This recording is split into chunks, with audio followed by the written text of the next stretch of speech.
নির্বাচনের ঠিক আগ মুহূর্তে এসে বিএনপির ভেতরে যা ঘটছে তা আর সাধারণ দলীয় সংকট নেই। এটি এখন রীতিমতো একটি রাজনৈতিক আত্মবিনাশের অধ্যায়। যে দলটি বিগত ১৭ বছর ক্ষমতার বাইরে থেকে শিক্ষা নেওয়ার কথা ছিল, সংগঠনকে শৃঙ্খলায় ফেরানোর কথা ছিল, সেই দলটি আজ নিজের ভেতরের লড়াইয়ে নিজেকেই ধ্বংসের পথে ঠেলে দিচ্ছে। দেশজুড়ে ১১৭টি আসনে বিএনপির প্রভাবশালী নেতাকর্মীরা দাঁড়িয়ে গেছেন দলের মনোনীত প্রার্থীর বিপক্ষে স্বতন্ত্র পরিচয়ে। এটি শুধু বিদ্রোহ নয়, এটি সরাসরি দলীয় নেতৃত্বের প্রতি অনাস্থা। গুলশান অফিস থেকে ধমক এসেছে, অনুরোধ এসেছে, সমঝোতার প্রস্তাব এসেছে, কিন্তু কেউ পিছু হটেনি। বিদ্রোহীদের ভাষা একটাই, দল নয়, এখন মুখ্য নিজের শক্তি, নিজের ভোট ব্যাংক, নিজের ক্ষমতা। তাদের মতে বিগত ১৭ বছর সকল ঝড়ঝাপটা সহ্য করে মাঠে পড়ে থাকার বিনিময়ে, দলকে সর্বোচ্চ সাপোর্ট করার বিনিময়ে, তাই বাধ্য হয়ে দলের ঊর্ধ্বে গিয়ে সিদ্ধান্ত নিয়েছেন তারা। দলের কেন্দ্রীয় নেতৃত্বের চোখ রাঙানি উপেক্ষা করেই নির্বাচনের মাঠে লড়ে যাবেন ১১৭ আসনের বিদ্রোহী নেতারা। তারেক রহমানের সঙ্গে সমঝোতা করে কিছু প্রার্থী মনোনয়ন বাতিল করলেও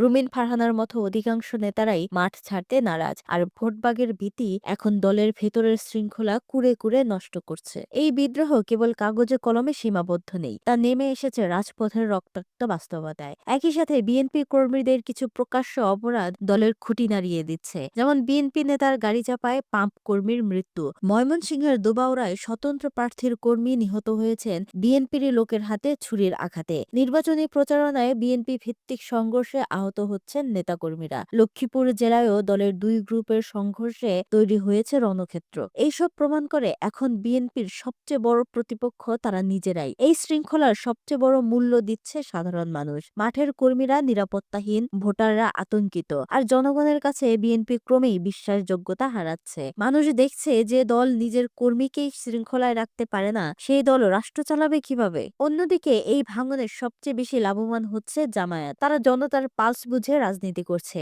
মাঠে সংগঠন শক্ত করছে, ভোটের অঙ্ক কষছে, আর বিএনপির ভাঙনকে কাজে লাগিয়ে নিজেদের পালে হাওয়া তুলছে। যেখানে বিএনপি নিজেদের থামানোর চেষ্টা না করে নীরব থেকে নিজেদের ক্ষতই বাড়াচ্ছে, সেখানে জামায়াত ধীরে ধীরে নিজেদের গ্রহণযোগ্যতা বাড়াচ্ছে জনতার মধ্যে। আর সবচেয়ে ভয়ঙ্কর দিকটি হলো বিএনপির অনেক সিনিয়র নেতা দলীয় মনোনয়ন না পেয়ে স্বতন্ত্র প্রার্থী হিসেবে দাঁড়িয়ে বৈধতাও পেয়ে গেছেন। বিএনপির জন্য এটি দলীয় শৃঙ্খলার কফিনে শেষ পেরেক। এতে ভেঙে পড়েছে দলের ভেতরের নিয়ন্ত্রণ ব্যবস্থা, নষ্ট হচ্ছে সাংগঠনিক কাঠামো, আর নেতৃত্বের প্রতি আস্থা যাচ্ছে তলানিতে। আজ বিএনপি এমন এক জায়গায় দাঁড়িয়ে যেখানে জনগণ আর তাদের উপর ভরসা রাখতে পারছে না। মানুষ প্রশ্ন করছে, যারা নিজেদের সামলাতে পারে না তারা দেশ সামলাবে কিভাবে? এই মুহূর্তে বিএনপির সামনে সবচেয়ে বড় শত্রু নিজেদের ভেতরের ক্ষমতার লড়াই, অহংকার ও নিয়ন্ত্রণহীন নেতৃত্ব। এভাবে চলতে থাকলে বিএনপি সার্বজনীন গ্রহণযোগ্যতা হারিয়ে মুষড়ে পড়বে। আর এই আত্মঘাতী রাজনীতি ঠিক করে দেবে ২০২৬ সালে ক্ষমতার মসনদে কে বসবে আর কে ইতিহাসের পাতায় হারিয়ে যাবে।